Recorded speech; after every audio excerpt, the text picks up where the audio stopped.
let's talk. This punish is... it's alright. I don't know if it deserves its entire... I don't know if it deserves its own critique or analysis video, as Jack has gone out of his way to make. Not that I don't appreciate it.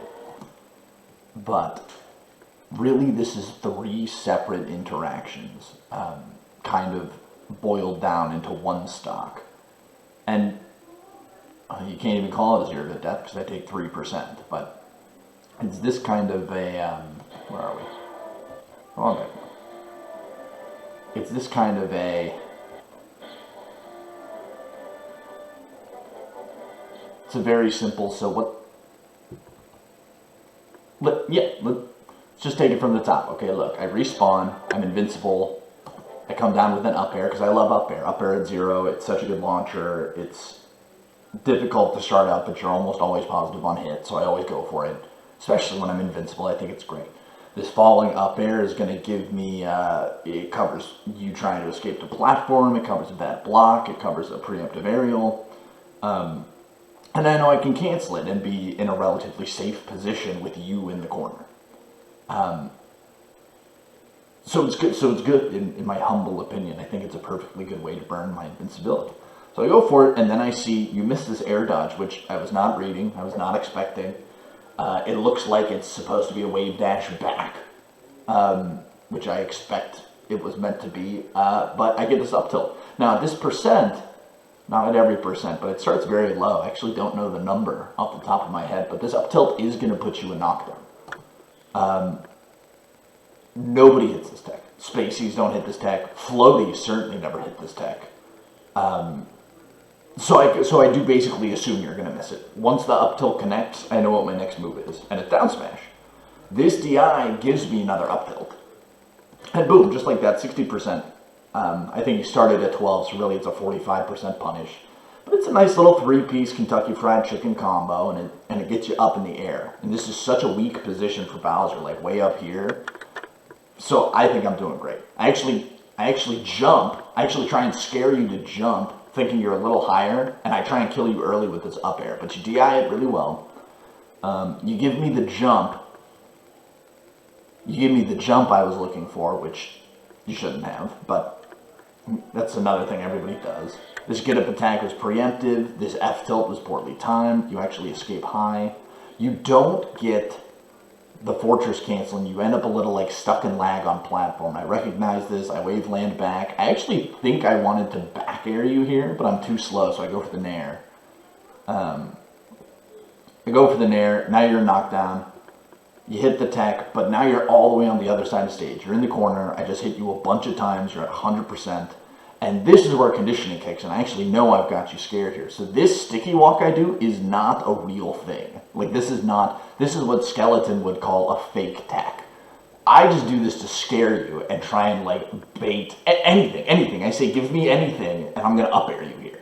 Your only real answer here was to not approach, right? So this sticky walk is a challenge.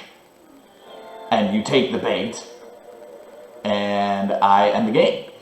But it's not... So basically what this is it's 3 separate interactions and a flubbed ledge guard from me. So if we go all the way back, we got this up tilt, down smash, up tilt, nice little 3-piece, right? That was basically always going to happen unless you knew the up tilt would put you in knockdown, which you now do, and hit the tech, and you tech somewhere, and then we're in a tech chase situation. This up air, again, it's last stock. I just respawned. I just got the first opening. You're a little scared, as any reasonable player would be, right? I get this up air. It doesn't kill. This is actually bad for me. I should have let you come lower before committing to this up air so that I could string another one and probably kill you on the second up air. So that was a misplay for me. Good Bowser bomb to ledge, bad get up attack.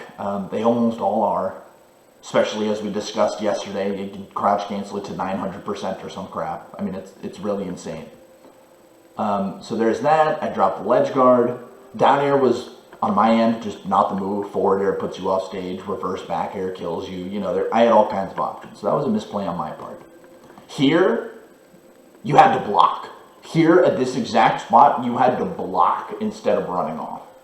You had to dash to fake like you were running off and then block. And my nair would have slid you off, but then you could have clawed me, you could have naired yourself. You have frame advantage if you block and then slide off.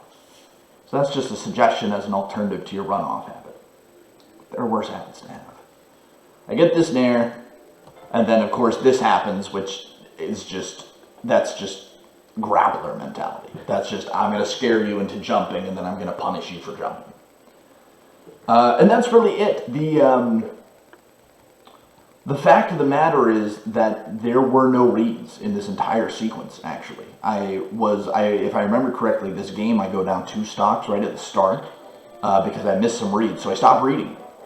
I go strictly to cover, so like this jump bait works on every single player, or it doesn't. You understand what I mean? It's like Lumen jumps there, Skeleton jumps there, even Blake jumps there sometimes. But that's the thing, is Blake is so aware of it, it becomes a mix-up. Whether he'll falling aerial and hit me for going after him, or he'll jump to go around. So once you're more aware of these things, it becomes more of a mix-up game, and that's when you're playing on more of an even field. Until that point, it's like, this is always going to feel really dangerous for you.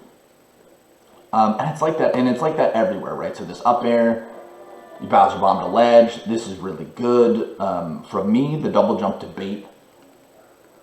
The get up attack, not to brag or anything, but, and the down air is just not as good as I thought it would be. Same with the nair, that's really just covering instant runoff. If you'd stayed on platform and chilled, that's that. But I don't even read, this isn't even a read. I was always going to do this. I was always going to sticky walk and then up air. I'm up, I'm at 3%. This is a position from which I can win the game and not lose it. There is no risk-reward skew here. It is all reward and no risk, which is why I do it. There aren't a lot of situations like that for Bowser. What I would say is that, it's really just this one initial 3-piece, but knowing that, so that's the 3-piece combo. The combo has ended. That's it. The show's over. The monkey's dead. I go for one extension with this up air, and then it's probably like 4 whole seconds before I hit you again. Learning these spots where Bowser can and can't overextend is really the key to kind of unlocking the higher levels of his punish game. It's like, against Spaceys, it's really easy to convert these combos into a tech chase, and from there you have follow-ups, you have options. You can't cover everything every time, but look, and then it's the nair. It's the 3-piece combo. It's the up air, it's the ledge guard, which I flub, and then links into a nair, and then it's this corner sequence, which is, what can I say about the corner sequence? This is just, what can I say? Game. Anyways, hope this has been helpful. I probably rambled a little bit, but I think it's important to break these things down and understand them from each other's perspective. So, thanks for watching.